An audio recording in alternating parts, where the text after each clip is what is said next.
Magandang oras, magandang buhay sa lahat ng ating mga ka-TH, mga kababayang Pilipino. Well, ito, napakagandang balita ito. Ang ating GDP, ang ating Gross Domestic Products ay tumaas at dito natin natalo ang China. Kasi meron lang silang 3.9 GDP growth rate at tayo ay meron tayong 8.7. Halos kalahati lang ang China. Kaya ito yung pagbasihan natin sa pagtaas ng ekonomiya ng Pilipinas na tayo na pala ang magiging Tiger of Asia at itong dragon ng China ay kakainin yan ng Tiger of Asia. Ang Pilipinas ay patungo na sa pagiging higanting nasyon. Umpisa na ngayon. Ngayong taon na ito, 2025, ay tumataas talaga ang economic rating, ang growth rate ng ating gross domestic products ay tumaas. Natalo natin ang China. Ang China ngayon ay nagkumahog na eh. Nginginig na sila sa takot, kaya desperado na. Desperate times needs desperate measures. Yan nga ang sabi. Kaya desperado na sila sa WPS kasi trilyones ang makukuha dyan na produkto. Sa deuterium pa lamang ay trilyones na. Meron pang mga isda, mga perlas at kung ano-ano pa na nariyan sa WPS. Kaya yan na lang ang pag-asa ng China. Kapag makuha ang WPS, babalik ang kanilang magandang ekonomiya. Well, dito sa bidyong ito makita natin ng pruweba na totoo. Iiyak na naman ng mga DDS dito. Bakit nga ba kapag merong magandang balita tungkol sa ginawa ni PBBM, magagalit ang mga DDS, sasabihin fake news? Magagalit sila kahit sa akin nga nagsabi sila na adik ka rin, bangag. Ano bang klaseng mga tao ito? Ang binabalita natin ang kagandahan ng Pilipinas, hindi yung kagwapuhan ni PBBM. Bakit kayo magagalit? Ayaw nyo bang yumaman at gaganda ang buhay ng mga tao sa Pilipinas? Kasi sinisulduhan kayo ng malaki ng China. Dinig ko 50 to 60,000 ang buwan nyo. At yung reyna nyo doon na si Buljak TV ay mayroong 1 million a month daw yan. Alright, so ito ang video atin panoorin para makaklaro natin, makikita na talagang patungo na tayo sa tamang direksyon ito dahil sa pamamahala ni PBBM, at sa kanyang mga ekonomista sa gobyerno. Ito ang video atin panoorin. Truths and facts. Do you know the Philippines economy is expected to grow by over 6% annually? As one of the top performing economies in Southeast Asia, it's been resilient despite global slowdowns, with its growth fueled by strong consumer demand, a booming workforce, and government-backed infrastructure projects. Inihayag ng visual capitalist na ang Pilipinas at India ang nangunguna sa pinakamalakas na ekonomiya sa buong Asia. Ang dragon ng China ay natalo ng tigre ng Pilipinas. Eto na. Ito'y courtesy video ng ating ka-vlogger sa inyong araw. Magandang content.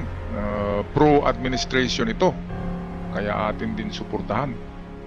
Kaya dito ay, ito, klarong-klaro tinalo ng maliit na tigre ang napakalaking higanting China. Kung boxing lang ito, pound per pound ang away, ang laban ay yung kapariho lang ng laki, talo natin ng China. Nasa heavyweight sila tayo nasa bantam.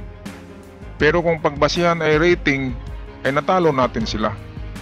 Kung pareho nga lang tayo ng size ng China, kung sa boxing pa, pareho tayo ng timbang, ay talagang tulog, knockout sila kasi 8.7 ng ating GDP. Ang kanilang GDP ay 3.9, mababa. At tayo'y pangalawa pa lang ngayon sa India. Napakagandang balita ito. Iyak na naman ng mga DDS. Okay, balik tayo sa video. At ano ang ginawa ni Pangulong Bongbong Marcos Jr. para maging posible ito? At isa itong nakakagulat na balita.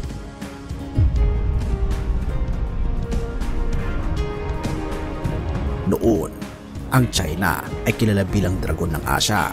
Isang bansang tila hindi matitinag sa larangan ng ekonomiya, teknolohiya at impluensya.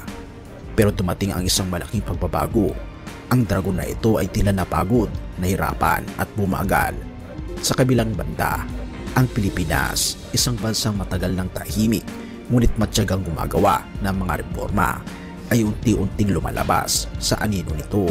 Sa ilalim ng pamumuno ni Pangulong Ferdinand Bongbong Marcos Jr. kasi, ang Pilipinas ay muling nagising at muling pinanday upang maging isa sa pinakamabilis na lumalagong ekonomiya sa buong Asya.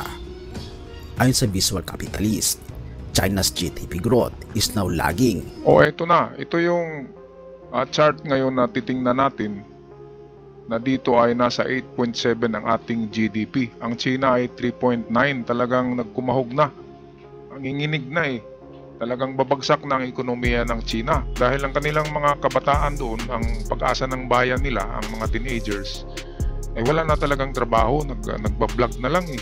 Yung iba nang i-scam na lang sa sa mga dating site, gumagawa ng mga kung ano-ano, na mga basta lamang magkapera sa YouTube at Facebook. Kaya dito, tingnan natin tong chart dito. Makikita natin, totoo talaga ito. The rest of Asia.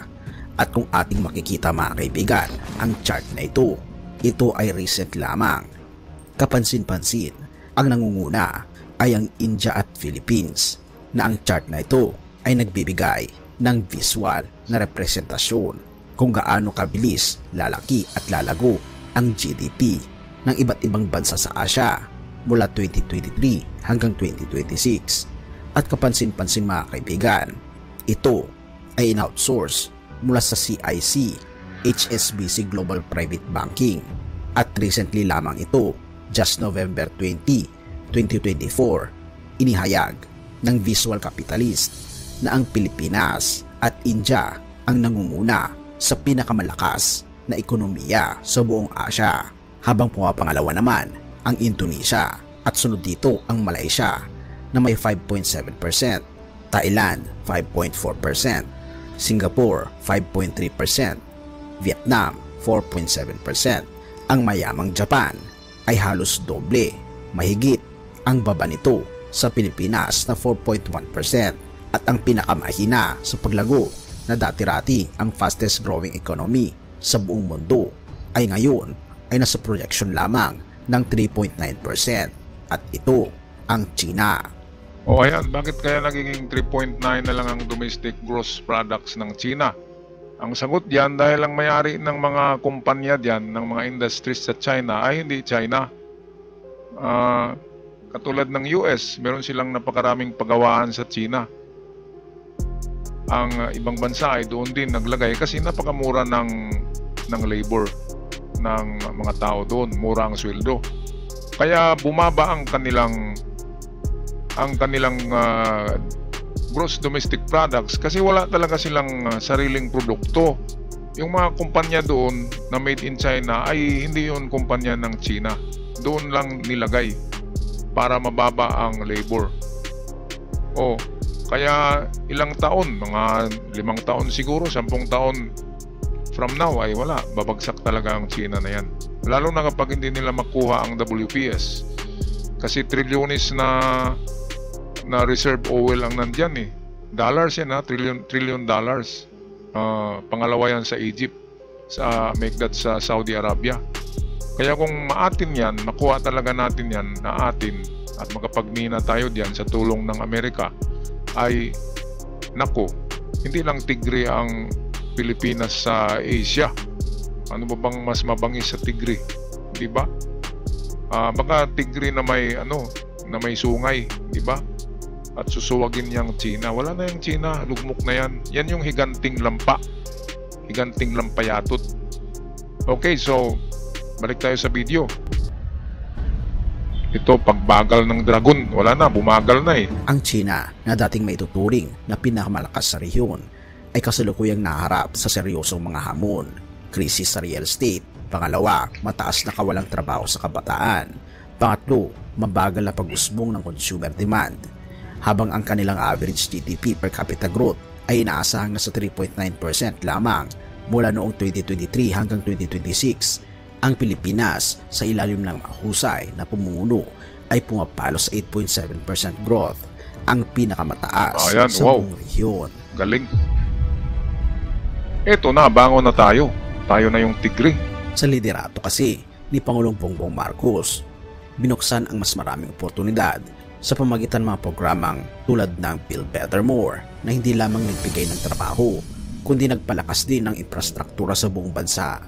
Pero hindi lamang ito tungkol sa mga kalsada at tulay. Sa pamumuno niya, pinatibay rin niya ang sektor tulad ng digital economy para sa mas mabilis na transaksyon at negosyo. Pangalawa, agrikultura upang matugunan ang pangangailangan ng pagkain at seguridad sa bansa. Pangatlo, renewable energy bilang tugon sa pandaigdigang pagbabago ng klima. Therefore, ang Pilipinas ay hindi na lamang tumatayo bilang isang tigre. Ito ay isang tigre na naghahari, mas maliksi, at mas handang harapin ang anumang hamon. Ayan, yan yung sinabi ko na hindi lang tigre, baka tigre pa na unicorn na may sungay na may pakpak pa, ganyan, Pegasus, di ba? At lalamunin niyang dragon ng China na magiging, yung dragon na yan, after 10 years, magiging bulati na lang yan na dragon. Yung bulati na lang siya, na dragon, maliit. Tutukain na lang yan ng manok. Tutukain, gawing pagkain ng manok yan.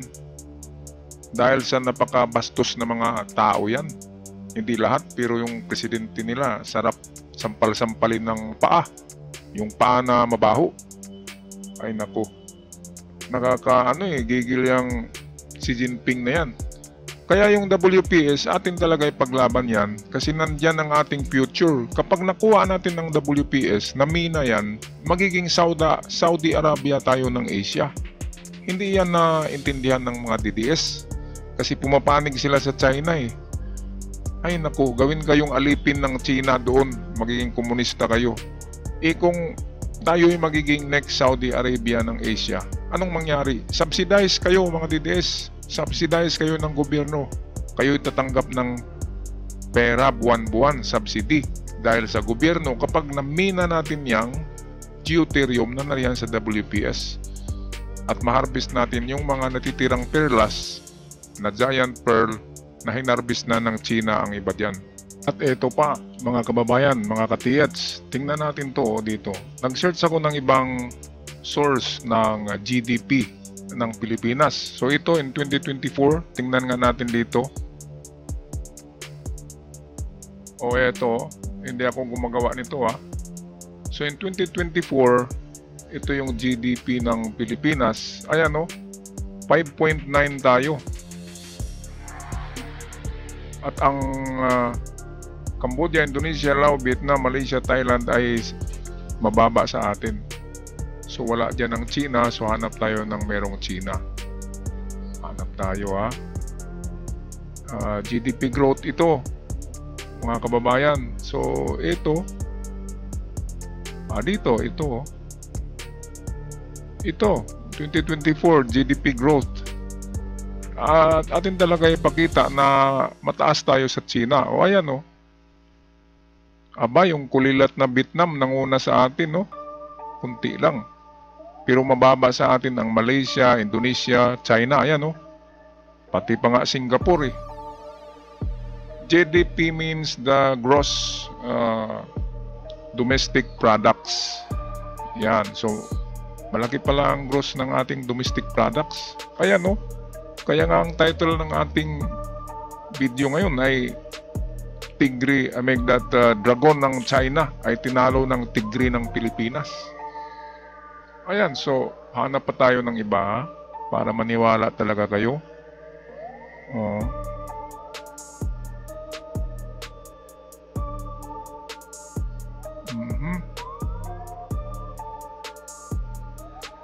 Yung may flag talaga para makaklaro natin. So dito, ito.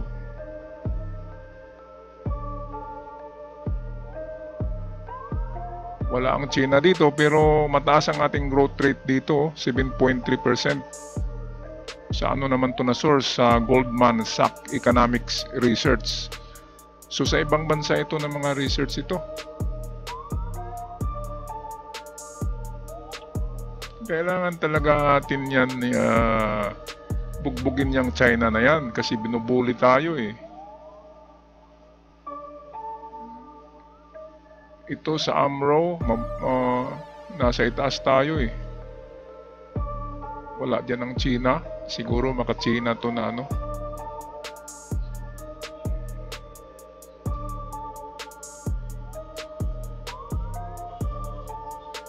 Okay, dito tayo.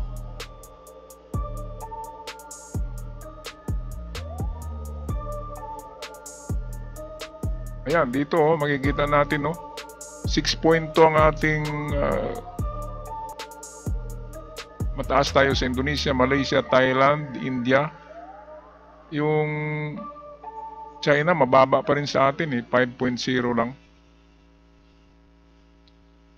Meanwhile, yung sa ating kanina video, courtesy ng sa inyong araw, ay meron tayong growth rate yata na 7 plus o 8% growth rate. At maano tayo sa China, mataas pa rin tayo. At pangalawa tayo sa India. Ito, tingnan natin to.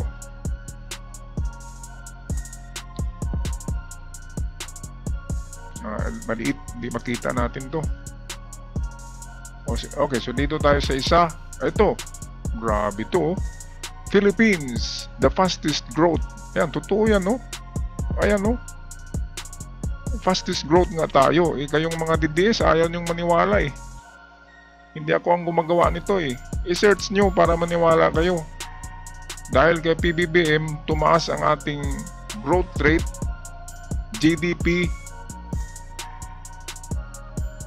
ay tumaas ito. So China nasa 4.9. Ito yung tama. Yung bago lang na survey ay pangalawa tayo sa India. Mataas ang India. Mataas pa nga tayo sa Malaysia Yung Malaysia dito. Gross domestic products, GDP, nangunguna ang Pilipinas dito sa South Pacific. Pangalawa sa India. Ang China, atin lang i-prove na natalo natin sila sa GDP growth rate. Okay, so totoo nga na magandang ekonomiya ng Pilipinas. Yung vlog natin kahapon ay totoo yun. Okay, halos pinipigilan kasi ito ng mga Duterte, ng mga DDS ng China, yung mga balita, pinipigilan nila Ayaw nilang ipalabas Ayaw nila na babango ang pangalan ni PBBM. Kaya sana ang term ni PBBM ay aabot ng 12 years, ganyan, or 20, para talaga ma-implement lahat, para matupad yung pangarap. At kung may susunod man sana na presidente ay yung kasing caliber, magkapareho ng caliber ni PBBM. Sa tingin ko, Ralph Recto, magaling ekonomista. Siya nga yung economic advisor ngayon ng economic secretary ni PBBM, si Ralph Recto. Magaling na tao, hindi lang gwapo, magaling at hindi corrupt. Sana yan ang ni PBBM patakbuhin. O kaya yung si Grace Poe, pero maganda talaga ekonomista. Katulad ni PBBM, nag-aral yan sa Oxford ng economics. Kaya marunong din yan. Kaya nga lang, dahil sa napakaraming trabaho, binigay niya kay Secretary Ralph Recto ang trabaho diyan. Okay, so maraming salamat sa iyong araw, ating kapatid sa vlogger na kapareho natin ng frequency at nota. Alright, at sa mga bago pa lamang sa channel, huwag kalimutan mag-subscribe sa ating channel para palagi kayong updated. God bless the Philippines, God bless PBBM, and God bless the people who believe in our government. Paalam at ingat kayong lahat.